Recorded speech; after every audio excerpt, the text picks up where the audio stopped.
Gerard Butler. Yeah, that was a job that I was very happy to get. Truth be told, I read for the director 3 times a year ago, and I didn't get anything. And then they had reshoots come up, and I got something, and I was very happy to get it. And it was a lot of fun, and it was a little intimidating, but you just fake it till you make it, as they say. So, what is your audition secret? Like, how do you try to stand out?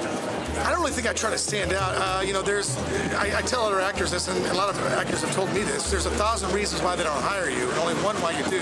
And if you try to figure out that one reason, you'll make yourself even more crazy. So you just go in there, you do the work, you prepare, and that's it. You know, it's a numbers game. You keep rolling the dice. And just stick with it. It's not for everybody, but you know, when you get one, it's the best feeling in the world.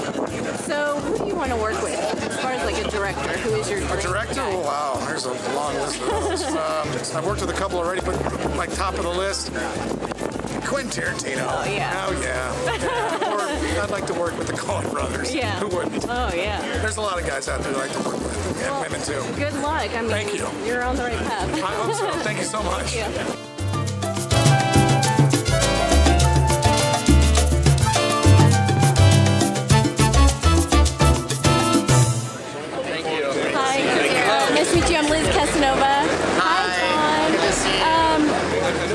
Introduce yourselves. I know you guys have been doing that all day. Mark Potts, director, writer. John Merriman, actor. Don Spanos, producer. So I love your movie. I mean, it's one of my favorites so far at the festival. Thank you. And you had to do, well, you're director and starring in the film. How hard is that for you? I mean, it seems so natural for you to do that. Well, it was a little easier when I had Cole there. Cole Seelix co-directed it with me, and we would just kind of, you know, tag team on certain scenes and things like that. And if I was in a scene, he would kind of take more control, and if I wasn't in it, then we both work on it. So it was kind of one of those things where it was just kind of felt natural. We've been doing it for so long. So this screenplay, how long had it been in your head? Cole and I wrote it about 6-7 years ago. Okay. And that was the first draft, and then it just kind of went through changes over time, and then when all these guys came aboard, we fixed it and made it much better, and that's kind of a 6-year process. Wow. So tell me about the partial nudity. that was your idea. I don't think me showing my butt was my idea. It would have definitely would not be my idea. It might have been. Was it my idea? I think so. Maybe, you know what? Maybe I dared you. It might have been a dare. Not a genuine idea, but a dare. Yeah. Like, I'm going to make a dare based on something that I don't know if it's going to add to the movie. And I don't want to see. And the dialogue is so natural. I mean, it really does feel like I'm just looking into your lives, you know. It seems like a lot of stuff is improvised, but it really isn't, right?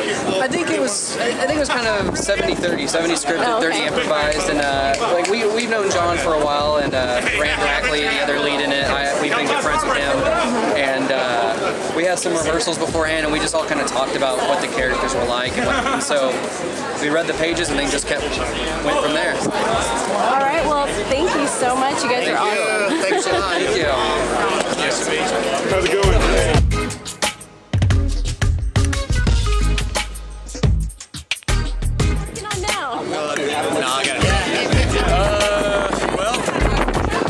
We're still doing D-Life. We got it going. We got the 8th episode coming out. You know, us crazy antic guys running around being stupid. We just sat down with Greg Ellis, Dallas Cowboys player. We finished the deal on Nouvelle Vie, the short that we're putting together. So we'll be kicking it off late June. We got a movie coming in town that I just got the lead in. I'm excited about. We had started off mid-May, and then of course Cowgirls and Angels is kicking off, running around, and we have Home Run that's coming out in 1,500 theaters. I think in September it's supposed to hit. So I'm just trying to stay busy. You know, bouncing around here and there, and trying to make the best out of it. Best of all, though, I leave here and I go to Texas Motor Speedway and drink beer and eat crawfish with a bunch of wounded soldiers to raise money for Wish for Our Heroes. So I'm gonna have a great weekend. If it doesn't rain. Well, they call me Seaman. They're a bunch of Army guys. They call me Seaman. So I told them I was going to make a bunch of shirts that says "Down with the Seaman." Right? It's the best thing to do. Just throw it.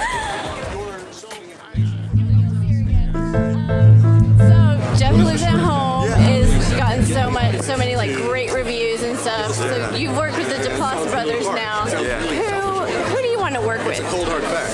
I'd love to work with those guys again. I mean, they're just like, I really think they're going to be like a force to reckon with. Like, just years to come, they're going to be a household name. Well, they kind of already are, but I really like those guys. I just love everybody in Austin, you know. And I work with a lot of the same people I worked with on Friday Night Lights. A lot. Actually, the DP on Friday Night Lights was the DP on Jeff Who's at Home, so that was really cool. I knew stuff would look good when I got on set. You know, I saw Todd, so that was cool. So yeah, just everybody in Texas. I'm gonna work with everybody in Texas. Everybody in Texas. So what is their directing style? What appeals to you about how they work? Well, you know what? They were actually huge fans of Friday Night Lights. So they actually shoot a lot like Friday Night Lights, which is a lot of you know, like the shaky camera, kind of run and gun. You know, you got a skeleton of a script, but you know, you're not bound to it. You can kind of make it your own. And they're just they spoil me, you know, between them and FNL. Like I'm super spoiled. How many days were you on that set? Maybe 3. Jason Segel kicked my ass every day. Yeah, like don't be fooled. That guy is awesome. So what's next for you? What are you working on? Well, I'm working on a couple things on the table. I'm gonna film come out later this year. I shot actually with a lot of Texas people like Willie Nelson, Connie Britton, Harry Connick Jr. It's called When Angels Sing. So that's trying to figure out how to make a really cool like holiday film.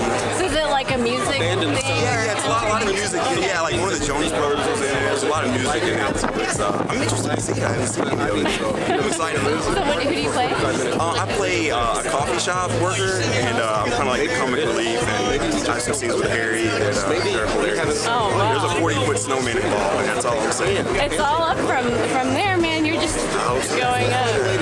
So what brought you to DIFF? You know, I've always wanted to go. I'm always in Austin. Like you said, I was in Austin. So I was here last year for the opening night, but I didn't get to do anything else because I had to go to Austin. So I'm here. I'm trying to block off my schedule so I can stay here. So I'm excited to experience it. Yeah. What are you looking forward to? I want to see Little Hearts tonight. Like I really want to see that. That looks dope. And I haven't gotten much of a chance to look at a lot of the other stuff, but I'm sure it's going to be great stuff. Just a tip: the South Korean films are good. So. I saw. So I saw. There's like an action one.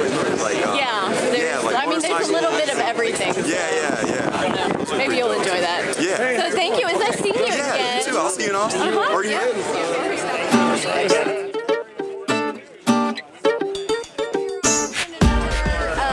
Short film, Kissed by the Devil. Yes, Kissed by the Devil. And that's showing here at DIFF as well. Oh, you know what? I just heard that. That's right. Thank you for reminding me. Yeah. I was wondering why you weren't talking about that. I totally forgot that he just emailed us the other day.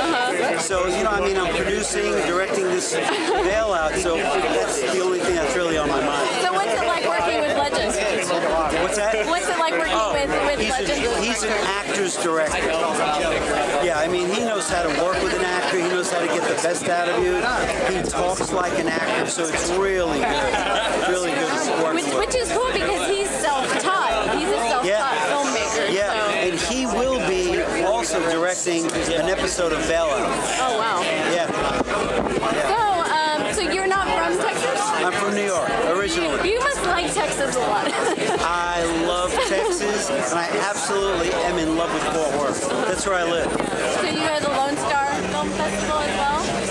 Oh, yeah. Have you gone to the... Yeah, I've gone to that, Yeah, I love the festivals here in Texas. They're great. They're really great. So what kind of roles appeal to you? Well, I like to do, what comes to me is either tough guy roles or cops or detectives. But I love doing things like, I did a film where I was an alcoholic father who never treated his son right, and then as I got older, my career fell apart, and you know, my son lost respect for me, and so I'm trying to gain that back. So those kinds of roles, something with a real good message, that's what I like. So not so much like a one-dimensional role, but like very layered and... No, yeah, I love layered roles because I got my training on the stage. in theater in New York. So, you know, I played various roles. I played Shakespeare. I played all different kinds of roles. So that's what I was used to coming up. But they, you know, after a while you get kind of branded, which is okay. You work on that. I mean, I never complain. I say, God, I'm a cop again. Hey, I say, God, thank you. That worked. So. Yeah. Well, thank you very much. Enjoy the festival. Sure, thank you.